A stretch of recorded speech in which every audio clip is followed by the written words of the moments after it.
আসসালামু আলাইকুম। আজকের এই ভিডিওতে আমি আপনাদের মাঝে কথা বলবো, আপনারা যদি কখনো সেকেন্ড হ্যান্ড মানে ইউজড কোনো ফোন কিনতে যান তাহলে আপনাদের ডিসপ্লে, ব্যাটারি, ক্যামেরা কি পরিবর্তন করা হয়েছে বা কোনটা কোন কন্ডিশনে আছে এগুলো কিন্তু আমাদের খুঁজে অনেক সময় নিয়ে বের করতে হয়। কিন্তু আজকের এই ভিডিওতে এমন একটা টিপস অ্যান্ড ট্রিক্স শেয়ার করবো যে আপনারা 2 মিনিটের মধ্যে সবকিছু চেক করতে পারবেন। জাস্ট একটা কোড ডায়াল করবেন, একেবারে ফোনের মাদারবোর্ডের ইনফরমেশন সহ সবকিছু কিন্তু আপনাদের সামনে চলে আসবে। 100% অথেন্টিক, এটা কাস্টমাইজ করার কোনো সাধ্য নাই। তো সকল ফোনেই কিন্তু আপনারা চেক করতে পারবেন জাস্ট একটা কোড ডায়াল করে। তবে কোডগুলো ব্র্যান্ড ভিত্তিক আলাদা আলাদা কোড হয়ে থাকে। তো আমি আমার স্মার্টফোন থেকে করে দিচ্ছি *85#। দেখেন আমার একটা পপ আপ চলে আসছে। এখান থেকে আমি যদি স্ক্রল করি তারপর নিচের দিকে একটা অপশন পাবো কারেক্টের মধ্যে যদি একটা ক্লিক করি তারপর এখানে অনেকগুলো অপশন চলে আসবে, আপনারা এগুলো ভিজিট করবেন। আপনাদের জাস্ট একটা নমুনা স্বরূপ আমি দেখাই দিব।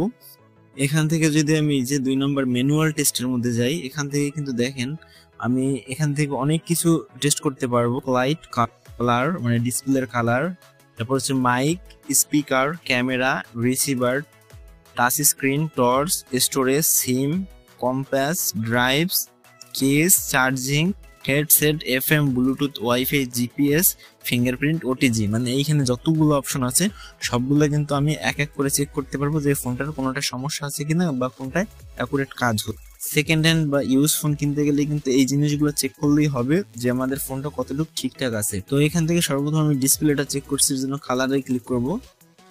দেখেন এখানে কিন্তু রেড কালার আসছে। যদি কোনো আপনার ডিসপ্লেতে প্রবলেম থাকে মাঝে মাঝে কিন্তু সাদা বা অন্যান্য কালার শো করবে, অ্যাকুরেট রেড কালার শো করবে না। আমি যদি বাম দিকে স্লাইড করি দেখেন গ্রিন চলে আসছে। এখানে যদি গ্রিন ব্যতীত অন্য কোনো কালার ফোটা ফোটা বা অন্য কোনো রকম ঝাপসা দেখা যায় তাহলে বুঝবেন ডিসপ্লেতে সমস্যা আছে বা ডিসপ্লে পরিবর্তন রয়েছে। এরকম স্লাইড করলেই কিন্তু বিভিন্ন রকমের ওয়ালপেপার বা কালার চলে আসবে। এখানে অ্যাকুরেট কালার যদি থাকে তাহলে আপনারা এখান থেকে কারেক্টে ক্লিক করে দিবেন। এখান থেকে কিন্তু ব্যাক করে বেরিয়ে আসলাম। একইভাবে যদি আপনারা এখান থেকে ক্যামেরা টেস্ট করেন, ক্যামেরার উপরে ক্লিক করবেন, তারপর দেখেন যে আপনার ব্যাক ক্যামেরাটা অন হয়ে যাবে। এখান থেকে আপনারা আপনার ছবি তুললে সকলভাবে কিন্তু করতে পারবেন, চেক করতে পারবেন। এখান থেকে চাইলে আপনারা ছবি তুলতে পারেন, এরকম ছবি তুললে কিন্তু ছবি হয়ে যাবে। তারপর কর্নারের বাম পাশে যদি এখানে আপনি ক্লিক করেন ফ্রন্ট ক্যামেরা কিন্তু ওপেন হয়ে যাবে। এখান থেকে আপনারা একইভাবে কিন্তু ছবি তুলতে পারবেন। তারপর এখান থেকে আপনারা আরেকটি ক্লিক করলে কিন্তু ব্যাক করে বেরিয়ে আসবে। ঠিক একইভাবে কিন্তু টাচ স্ক্রিনে একটা ক্লিক করে দিলাম, তারপর ঠিক এরকম একটা আসলো ঘর। তো এই চারপাশে এইগুলো যদি আমি আঙ্গুল দিয়ে দাগ টানি তাহলে আমি দেখতে পারবো ডিসপ্লে চারিপাশে বর্ডারে কোনো প্রবলেম আছে কিনা। কোনো প্রবলেম নেই, বোঝা গেল। তো এইভাবে কিন্তু আপনারা সবকিছু একটা একটা করে চেক করবেন। আমি ভিডিওটা লম্বা করব না, এর জন্য আমি জাস্ট 2টা অপশন আপনাদের দেখিয়ে দিলাম। আশা করি আপনারা বুঝতে পারছেন কিভাবে চেক করবেন। তো এইভাবে সকল কিছু হয়ে গেলে এখান থেকে কোয়াইটি ক্লিক করলে কিন্তু আপনারা এই পেজটা থেকে টোটালি বের হয়ে যাবেন। ঠিক আছে, এই কোয়াইট অ্যাপ্লিকেশন থেকে আমি কিন্তু বের হয়ে গেলাম, আমার কোনো সমস্যা হইলো না বা অ্যাকুরেট জিনিসটা আমি দেখতে পাইলাম।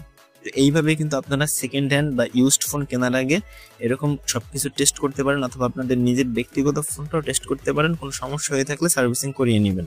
তো ফাইলো কেসিল আজকের ভিডিও ভালো লাগলে অবশ্যই লাইক দিয়ে দেবেন। চ্যানেল নতুন হয়ে থাকলে সাবস্ক্রাইব করে পাশে থাকবেন। তো দেখা যাবে এরকম আরো ইউনিক ভিডিও নিয়ে।